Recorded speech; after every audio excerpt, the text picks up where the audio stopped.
We have the East Africa Roundup, and Daron Bartlett is joining us. Good morning, Daron. Good to have you. Thank you for joining us. Now, Daron, as we discussed last week, Kagame and Felix Tshisekedi have, the presidents of Rwanda, of course, and Democratic Republic of Congo, were exchanging words in the media about the insecurity in Eastern Congo. We now have word from the DRC that M23 has agreed to lay down their weapons. How did we get here? Well, there have been conversations that have been ongoing in Nairobi, despite the M23 not being part of the 50 plus more groups that met in Nairobi to have a discussion that was led by former President Uhuru Kenyatta, convincing them to lay down their arms so that they get into a better way of resolving the issues in Congo, especially bring peace to the eastern part of Congo. They have not been part of it. However, they in their own communications, they accepted after too much pressure came from different places. The conversation in Rwanda, trying to mediate into the issues of the president of DRC, Felix Tshisekedi, and Kagame, and also the U.S. Secretary Blinken there, talking to Kagame about stopping external support to the M23. So it's been pressure all over the place, and they accepted to withdraw back to their camps and not continue to advance towards Goma and other parts of Congo. So they agreed on a few things like let's cease fire and find another way of resolving issues rather than the fighting that is ongoing. However, when you look deep into other conversations, especially the one that we saw Felix Tshisekedi exchanging, kind of getting back to what Kagame had said in Parliament the other week, and said, if we're going to talk about democracy, and then Rwanda is not a democratic state because it's been led by one gentleman since 2000, and there's no opposition there, and he said Rwanda cannot be an example of a democratic state. Remember, Kagame, he had earlier said that Rwanda is not supporting M23. This is just a diversion to see that the elections in Congo are postponed or cancelled out, and that didn't rub well with the president of Congo. But you see, it's believed that even the UN and the US report and other external factors have always come out and accused Rwanda of supporting M23. But Rwanda has committed and said it is for peace. It wants peace in Congo. And if there is anything to do with support from Kigali, which they deny, they're not going. Then it will stop. They'll find where the support is coming from and try to stop it, because they also want peace, and they want peace with their neighbors. Most importantly, there. That's how the situation is at the moment in Congo. However, many reports have come out that there are still fightings here and there. The M23 accuses the DRC forces of starting the conflicts again, and the same. The DRC forces also accuse M23 for ignoring the truce agreement that they had not to escalate the issues further than where they are right now. All right. I want to get your views once again on the Rwandan involvement. When they say that they are not involved or they have no interest in it, but if it is true that Kigali actually is supporting the M23, what could possibly be their interest in the whole crisis? Help us understand that. And then also, according to a UN report, the M23 has killed at least 131 civilians in the past month. The government, is talking about, those figures as high as 300 people. What are your estimates so far? You see, first of all, let's identify who the M23 are here. When you look at them by identity, they look like Rwandan people. Actually, they are Tutsi Rwandan people who, originated from Rwanda, living in DRC. And originally, how they got into DRC is there was a genocide in Rwanda, and these are people who fled and entered into DRC.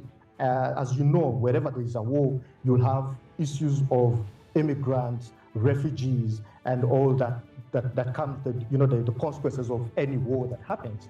Now, when they get into DRC, that's where they settled for a very long time, which qualifies them to be citizens of DRC.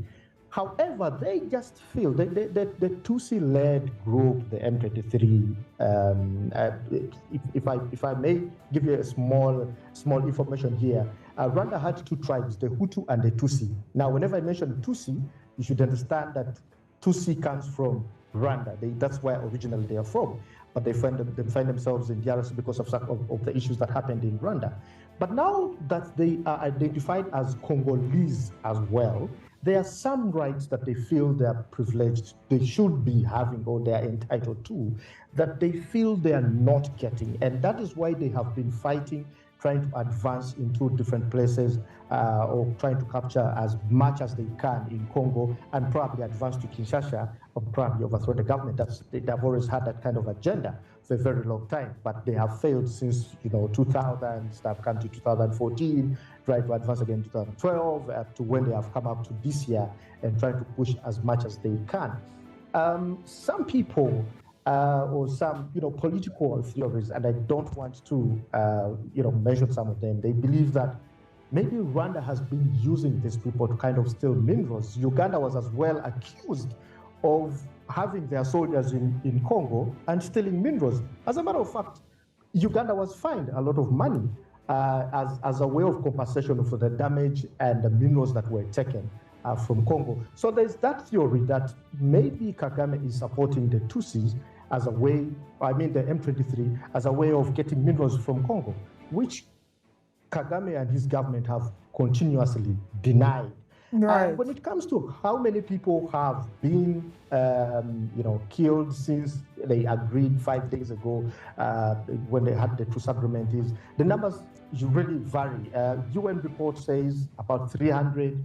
The Congolese government says 131. And different civil societies have a number of about 400 and something. So there are different figures here and there, but the method of collecting this information has been basically through communities. When they come to community leaders, they are asking them how many people they can identify who have disappeared or died, and that's how they're coming up with these numbers here and there. Right. Yeah. Okay. Let's quickly move over to Uganda and see what's happening. The Ministry of Health in Uganda declared the country Ebola-free earlier this week, but it still received Ebola trial vaccines. Let's quickly talk about the virus's impact and what they should do now that, going forward.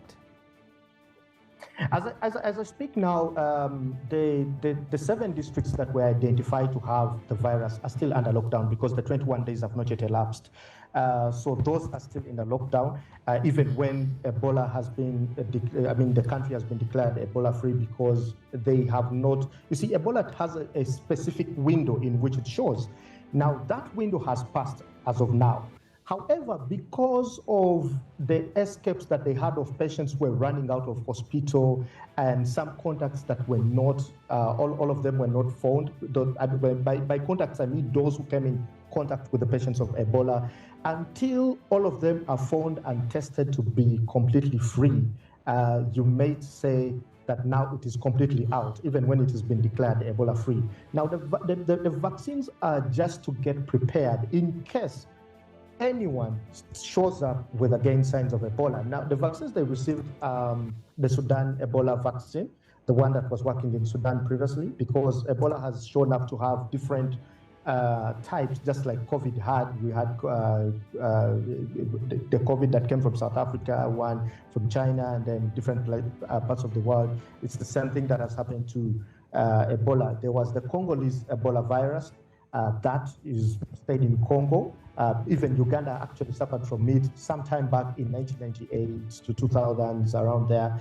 And this time, the virus that was tested and found in Uganda was the Sudanese virus. It's the one that we got the trial vaccines for. So the trial will have to go on. It's going to go on, and it's going to be led by the Ministry of Health, Makerere University, and the World Health Organization to see that in case it passes, if it's able to treat or prevent the virus that is found in Uganda, then we're going to keep it just in case the virus shows up again, because World Health Organization recommends about a month or two to completely declare the country free. Even as of now, we've reported nothing in the past weeks. So yeah, the vaccine is going to stay just in case. If it passes the test in Uganda, then it's going to stay to test. To immunize those they feel may be in danger or at risk of getting the virus. Daron, thank you so much for your time.